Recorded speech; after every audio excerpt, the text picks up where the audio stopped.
Le Talk Orange Le Figaro, question Judith Vintraube, réponse Benoît Apparu. Benoît Apparu, bonjour. Bonjour. Bienvenue au Talk Orange Le Figaro. Je vais vous poser 4 questions auxquelles je vais vous demander de répondre par oui ou par non. L'augmentation à 10% de la TVA sur le logement social est-elle une bonne décision du point de vue économique? Oui. Jérôme Cahuzac doit-il démissionner du gouvernement? La crise de l'UMP peut-elle avoir un impact sur les 3 partiels qui vont avoir lieu dimanche? Patrick Devedjian, Élie Abou, Henri Plaignol, pour ne citer que les candidats de droite et du centre. Oui. François Fillon a-t-il eu raison de créer son groupe? Ça partait bien. Plutôt non. Plutôt non. Beaucoup d'observateurs et beaucoup d'acteurs du drame de l'UMP craignent un risque de pourrissement. Je vous propose d'écouter ce que répond Nathalie Kosciusko-Morizet, avec laquelle vous avez co-signé une tribune. C'est la raison pour laquelle, avec Bruno Le Maire et plusieurs dizaines d'autres parlementaires, on a signé ce matin une tribune pour dire il y a urgence et on refuse le statu quo. Parce que quand ça traîne en longueur, oui, il y a le risque que vous décrivez, le risque que ça s'installe, le risque que les positions se figent, le risque qu'on ait le sentiment que le plus dur est passé, puisqu'un nouveau groupe a été déclaré et est en train de se mettre en place. Finalement, ça pourrait être un pis-aller. Et moi, comme beaucoup d'autres, je ne me satisfais pas du tout de cette situation, dont ne veulent pas nos militants. Nos militants, dans leur immense majorité, demandent aujourd'hui à revoter. Alors pourquoi est-ce que Jean-François Copé et François Fillon accepteraient de revoter? Ça, il faut leur poser la question à eux.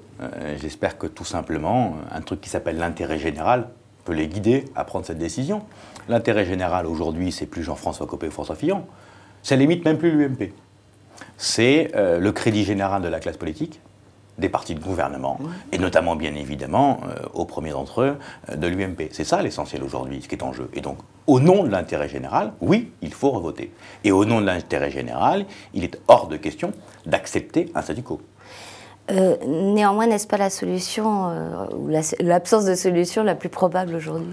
Écoutez, tous les dés ne sont pas jetés. En tout cas, je l'espère, je le souhaite. Vous m'avez dit que... J'ai pas dit que j'y croyais, hein, il y a une nuance entre l'espérer et le croire. Aujourd'hui, il y a une situation. Malheureusement, l'un des risques, c'est que les 2 protagonistes principaux finissent par se satisfaire de cette situation. Ou les 2?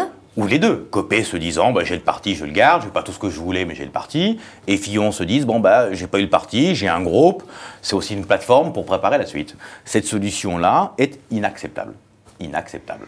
Et donc, aujourd'hui, sortir de cette crise passe obligatoirement, me semble-t-il, par un revote. Il faut bien évidemment... Dans combien de temps? Le plus rapidement possible. Pas voter dans 1 an et demi ou dans 2 ans, ça n'aurait aucun sens. C'est-à-dire 3 mois? Il faut voter effectivement le plus rapidement possible.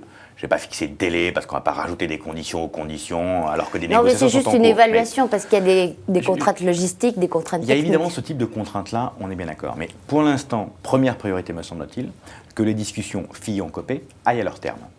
Ne rajoutons pas de la complexité et des conditions nouvelles à quelque chose qui est déjà passablement embrouillé. Donc que les 2 discutent.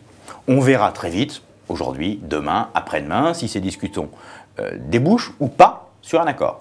S'il y a un accord, tant mieux. S'il n'y a pas d'accord, il faudra à ce moment-là qu'on continue les pressions pour redemander un vote le plus rapidement possible. Patrick Devedjian, dont on vient de parler, et qui donc se représente dimanche puisque son élection a été invalidée par le Conseil constitutionnel, a tenu un meeting hier soir où il a expliqué qu'à ses yeux, ni François Fillon ni Jean-François Copé n'étaient légitimes désormais pour conduire l'opposition. Vous partagez son opinion ? Aujourd'hui, en tout état de cause, on a un vrai problème de légitimité et de leadership de l'opposition. Parce que cette élection, à tort ou à raison, je ne juge pas sur le fond des choses, est quelque part entachée. Là encore, je ne juge pas si c'est la faute à Copé, la faute à Fillon, c'est plus le sujet. Mais elle est entachée.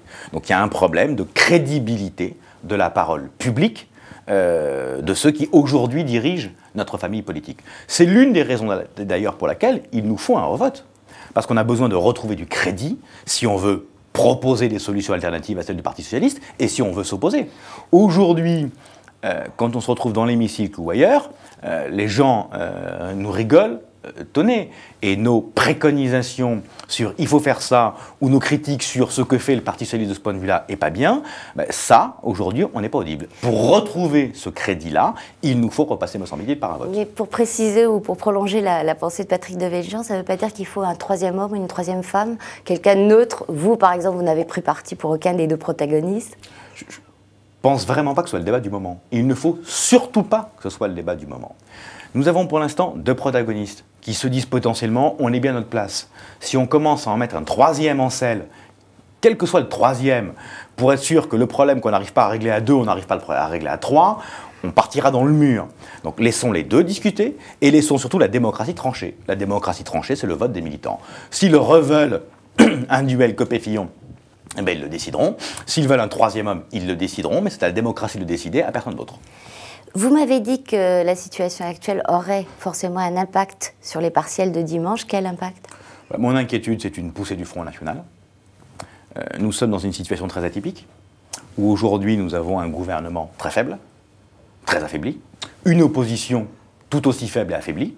Or, en règle générale, quand la majorité est forte, bah, l'opposition est faible, et l'inverse. Phénomène de base communicant. Là, les deux sont au fond du trou, qui en profitent potentiellement les extrêmes. Et donc j'ai, oui, des inquiétudes que notre crise interne à l'UMP démontre, dans ces élections-là, une poussée du Front National, voire que le Front National devienne de fait le parti de l'opposition. Et ça, c'est vraiment... Le parti d'opposition, vous voulez dire le premier parti d'opposition? Bien sûr, électoralement parlant, c'est tout à fait possible.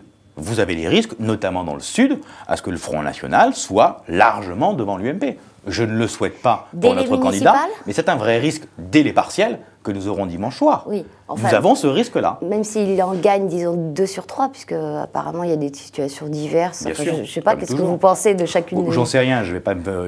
Elie Abou avait été élu à 10 voix d'avance. J'entends bien, je ne vais évidemment pas me lancer à faire des pronostics sur les élections sur des terrains que je ne connais pas pour dimanche. Donc je ne me livrerai pas à des pronostics. Simplement, il y a un risque d'avoir une poussée réelle du Front National. Sur le fond, est-ce qu'il y a aujourd'hui 2 lignes à l'UMP? Je n'en ai pas le sentiment. Rappelons-nous pourquoi a été créé l'UMP. Pour abriter dans une famille politique unique différentes lignes politiques. Donc la diversité des lignes, elle a toujours existé. Si on veut bien se souvenir, je ne suis pas convaincu qu'à l'époque, la ligne Pasqua et la ligne Juppé du temps du RPR étaient exactement les mêmes. Donc ces différences-là, on les a Pasqua toujours... avait lancé un mouvement bien sûr, qu'il a abandonné par la suite. On s'en souviendra. Mais donc ces différentes lignes, on a su les faire cohabiter. Aujourd'hui, ce qui empêche la cohabitation de différentes lignes politiques qui existent, qui sont réelles et qui font d'ailleurs notre force, c'est la compétition humaine. Donc bataille des égos. Et bataille de ce que vous voulez, bataille d'ambition, bataille d'ego, bataille de ce que vous voulez, et qui aujourd'hui se solde par un échec de tout le monde. Benoît Apparu, je vous remercie. Merci à vous. Au revoir et à bientôt. Au revoir.